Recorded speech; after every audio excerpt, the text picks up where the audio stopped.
Eu acho que não há diferença entre seres humanos, entre brasileiros.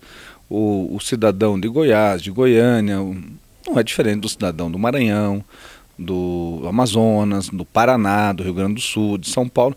Todos somos seres humanos, todos nós somos contribuintes e vivemos dentro de um mesmo país. Então, eu acho que nada mais justo que você tratar de forma igual a todos. Ah, mas há uma concentração de receitas maiores em algumas regiões e menores em outras. Nós sabemos disso. É isso que serve o Pacto Federativo, é para nós tentarmos ordenar a forma de arrecadação e distribuição entre os entes federados, mas para que isso chegue na população de forma igualitária.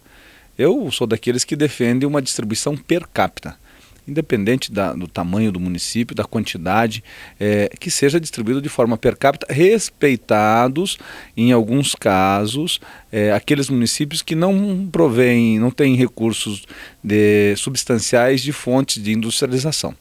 Que aí é muito comum no Brasil, no interior do Brasil, você vê municípios que vivem das subsistências dos recursos federais, dos recursos das transferências constitucionais, dos recursos federais e recursos estaduais. E é uma baixa arrecadação própria.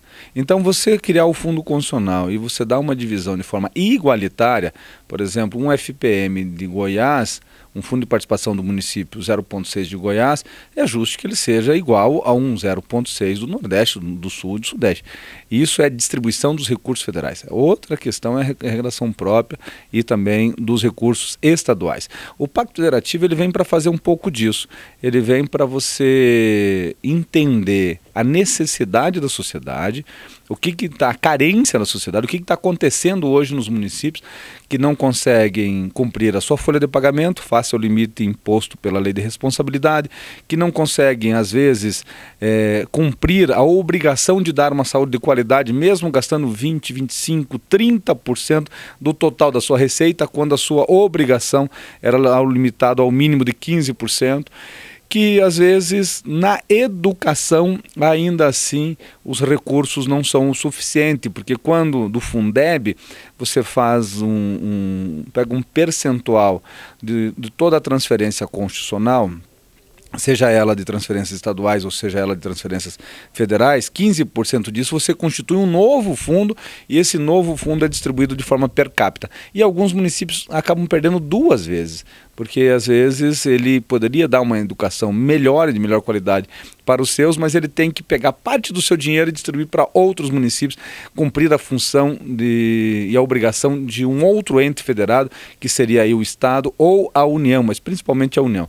E o município acaba tendo que pagar a conta. Sempre tem estourado na parte do município. Então nós estamos identificando esta falta de recursos, essa deficiência de investimentos nos municípios, que só conseguem fazer os investimentos quando se fala em transferências voluntárias, as emendas parlamentares ou os programas de governos, né?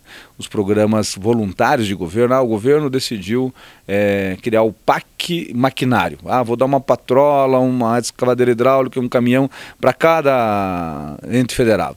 É um programa de governo, é voluntário, não é obrigatório. Ou a emenda parlamentar, ou um extra orçamentário. O município só consegue fazer asfalto, comprar um maquinário, especialmente um maquinário desse peso, como uma patrola que custa em torno de 500, 600 mil reais, se for com recursos do governo do estado ou do governo federal. Porque o município pequeno, que a sua arrecadação mensal não chega a isso, nunca vai ter dinheiro suficiente para fazer obras ou investimentos especiais. Então isso está errado.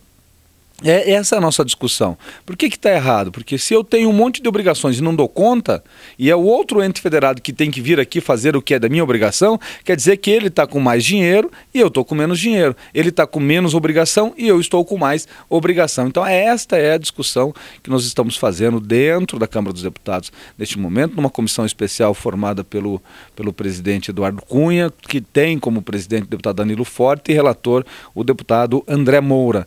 Eu tenho a responsabilidade da vice-presidência e como o deputado Hildo Rocha, que nos acompanha aqui na condução desta comissão.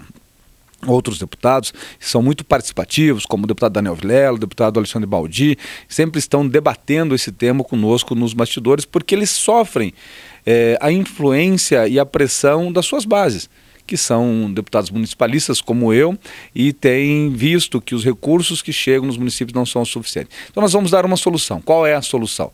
Redistribuir as obrigações. União, se você tem mais recursos do que eu, então assuma algumas obrigações que você disse que é minha. Então nós estamos vendo quais são essas. Pode ser educação, saúde, mobilidade, pode ser questão de saneamento, eletrificação e assim por diante. Nós estamos discutindo isso. União, você tem mais dinheiro do que eu, então me passe um pouco mais do seu dinheiro. Por exemplo, me dê uma parcela daquilo que é de direito na redistribuição e que ficamos fora quando nós estamos falando das contribuições. Só temos um percentual dos impostos, então nós queremos também uma percentual das contribuições para os estados e para os municípios, para que aí sim, com mais recurso, possa atender mais e melhor a sociedade como um todo.